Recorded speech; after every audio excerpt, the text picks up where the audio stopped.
সকলকে আমার চ্যানেলে আসার জন্য ওয়েলকাম সকলকে ধন্যবাদ জানাই। আজ আমি চিকেন আর মটন একসাথে রান্না করব। অল্প কিছু মটন ছিল, দেখো অল্প কিছু মটন ছিল, তাই দুটো মিশিয়েই একসাথে রান্না করব। আর চিকেন রান্না করার সময় আবার আমি রেসিপিটা দেখিয়ে দেব। আমি রান্না করব মটন। অল্প মটন ছিল, তাই একটু ভাপিয়ে নিয়েছিলাম। একটুখানি মটন ছিল, একটু ভাপিয়ে নিয়েছিলাম। আর চিকেন একই সাথে রান্না করব। মটন আর চিকেন একই সাথে রান্না করব, আলাদা আলাদা গরমে আর করবো না, একই সাথে করবো। মটনটা সেই জন্য আগে একটু আদা রসুন দিয়ে ভাপিয়ে রেখেছিলাম, যেহেতু আমি চিকেনের সঙ্গে রান্না করব। কড়াই তেল দেওয়া ছিল, এবার আমি পেঁয়াজ দিলাম, গোটা গরম মশলা, শুকনো লঙ্কা, তেজপাতা দিয়ে দিলাম।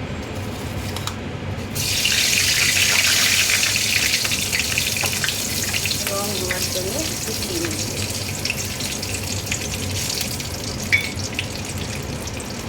তেজপাতা আর গরম মশলা দিলাম কড়াই। এটা একটু লাল হয়ে এলো,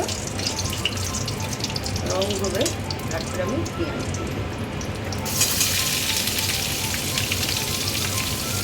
আলু ভেজে রেখেছি, ঝোল ঝোল করবো ভাতের সাথে। আর চিকেনটা 1 ঘন্টা আগে থেকে আমি আদা রসুন, ধনে গুঁড়ো, জিরে গুঁড়ো, টক দই, টমেটো, কাঁচা লঙ্কা সব দিয়ে ম্যারিনেট করে রেখেছিলাম 1 ঘন্টার মতো।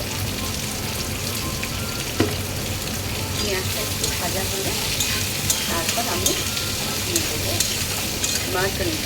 মটনটা ভালো করে ভাজা হয়ে গেলে, ভালো করে কষানো হয়ে গেলে তারপর আমি দেবো চিকেনটা।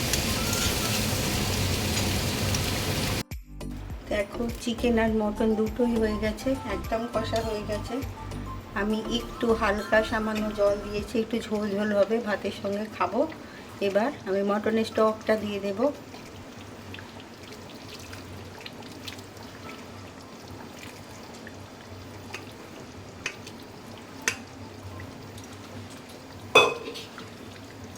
মটনের স্টকটা দিয়ে দিলাম, সামান্য ফুটিয়ে নেব, তারপর গরম মশলা দিয়ে নামিয়ে নেব। আমার চিকেন আর মটনের ঝোল একদম রেডি।